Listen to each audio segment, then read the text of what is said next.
Hello, hello tout le monde et bienvenue sur ma chaîne.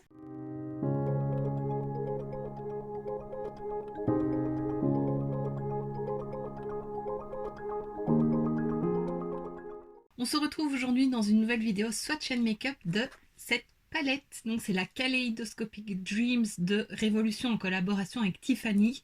Donc l'Instagram c'est Illuminarty. Oui, Illuminarty. Voilà, c'est une palette, c'est pas une nouvelle palette, tu l'as sûrement vu déjà passer sur YouTube ou même sur Instagram, mais elle a été assez vite en rupture de stock et elle est revenue dernièrement en stock, donc voilà, je l'ai prise parce qu'elle me tentait vraiment et je la trouve super belle. Donc le packaging est tout holographique, le carton pareil. Alors c'est de la marque, la sous-marque je vais dire, puisqu'il y a plusieurs marques dans Révolution, Make-up Obsession, voilà. Et alors il y a 34 fards, si je ne me trompe pas, un grand miroir et voici la palette, donc ultra colorée, des toppers, ici ceux aux quatre coins là ce sont des toppers mais qui peuvent servir aussi d'highlighter. Moi je l'ai mis sur ma paupière mobile, sur le fard blanc, voilà ici. Le fard blanc aurait pu être un peu plus pigmenté, par exemple celui que j'ai dans la palette de chez BH, donc la Lost in Los Angeles, est beaucoup plus pigmenté que celui-ci, mais bon il fait l'affaire. Et voilà, il y a de très jolies couleurs, tous ceux-ci sont mat. Et alors c'est vraiment les extrémités où il y a des textures. Et ces deux-là aussi sont... ces deux-là et ces deux-là sont aussi mat.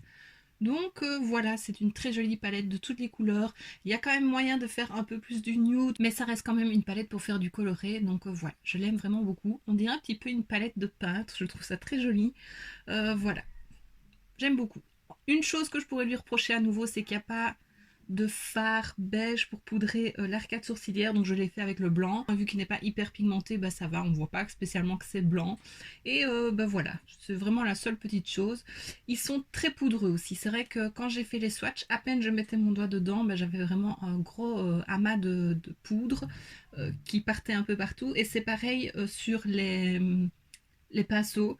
D'ailleurs là, je pense pas que tu le verras, mais il y a une petite... un petit morceau du fard vert, donc voilà, là pareil, il y a un peu de bleu, donc j'ai un peu peur que les couleurs se mélangent un petit peu, mais bon, ça va, je fais attention. La pigmentation est top, il se travaille super bien, il s'estompe super bien. J'ai essayé de faire un creux de paupière un petit peu en dégradé, donc j'ai mis du rose et du bleu, puis au milieu j'ai fait la transition avec un mauve. Voilà, en estompant, le fard perd un peu de son intensité, ben j'en remets, je restompe et voilà, il se travaille super bien. Donc ça, c'est vraiment top. Vraiment, l'estompage se fait très très bien. Alors j'ai appliqué cette teinte-ci sur ma paupière mobile et c'est trop trop beau. J'adore vraiment ce fard-là, c'est le Luna. Il a des reflets mauves, enfin, c'est très très beau. Et alors celui-ci, le même, là, il est trop beau. J'ai hésité à mettre lui plutôt que de rester sur quelque chose de très clair en paupière mobile, je vais y arriver. Mais je pense que dans un prochain make-up, je l'utiliserai parce qu'il est très très beau. Donc voilà, je pense que tu l'auras compris, je ne regrette pas d'avoir acheté cette palette et d'avoir attendu autant. Au final, ça en valait vraiment la peine. Voilà, je l'adore. Je pense qu'elle est toujours disponible sur le site de Révolution. Si c'est le cas, de toute façon, je mettrai le lien en barre d'infos. Comme ça, si tu veux aller voir. Je ne sais plus combien elle coûtait. J'ai en tête 21,99 €, donc 22 €. Je te le renoterai pour être sûr, mais voilà, je te l'ai présenté dans mon dernier haul de toute façon. Et voilà, je ne regrette vraiment pas. Et comme je te l'ai montré dans mon dernier haul, la collection sortait avec 5 crayons pour les yeux. J'ai déjà testé le mauve, aujourd'hui j'ai mis le rose. J'aurais pi mettre le mauve vu que mon rat de cils est mauve, mais j'avais envie d'essayer une autre couleur. Et vraiment, donc c'est la deuxième fois que j'utilise, je ne regrette pas du tout ces crayons-là. Je sais plus combien ils étaient, 11,99 ou 12,99, pareil, je te le renoterai, sinon c'est dans mon haul. Vraiment, ils sont très pigmentés, ils ne brûlent pas la muqueuse, euh, ils glissent tout seuls, enfin vraiment, ça je les regrette pas non plus. Je suis très contente de les avoir parce que j'avais envie de crayons un peu plus colorés, parce que j'en ai pas autant que ça, et vraiment très très contente de ces crayons, je les recommande à 100%. Et donc bah voilà, comme à chaque fois, je te laisse avec les swatchs.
maintenant que tu as vu les swatchs, je te laisse avec le make-up.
Et voilà ce qui termine ma petite vidéo. J'espère que ça t'aura plu. Je suis très contente de ce que j'ai fait. C'est pas une technique que j'ai l'habitude de faire. Souvent, je fais juste un creux de paupière uni que j'estompe avec une couleur plus claire. Ici, voilà, j'avais envie de faire autre chose et j'aime plutôt bien. La bouche est très peps. C'était un rouge à lèvres que j'avais eu dans le calendrier de l'Avent H&M. Donc, c'était un cadeau de Missy Evely's. Donc, voilà, j'aime beaucoup. Je trouve que ça va bien avec le make-up et voilà, pour les beaux jours qui arrivent, c'est top. Et voilà, donc voilà, ma vidéo est terminée. J'espère que ça t'aura plu. N'hésite pas à me dire en commentaire si tu possèdes la palette ou les crayons, ce que tu en penses et s'il te tente. Si la vidéo t'a plu, n'hésite pas à mettre un pouce vers le haut, à me laisser un petit commentaire et à t'abonner si ce n'est pas déjà fait. On se retrouve très bientôt dans une prochaine vidéo. Et d'ici là, je te fais plein de bisous. Mouah.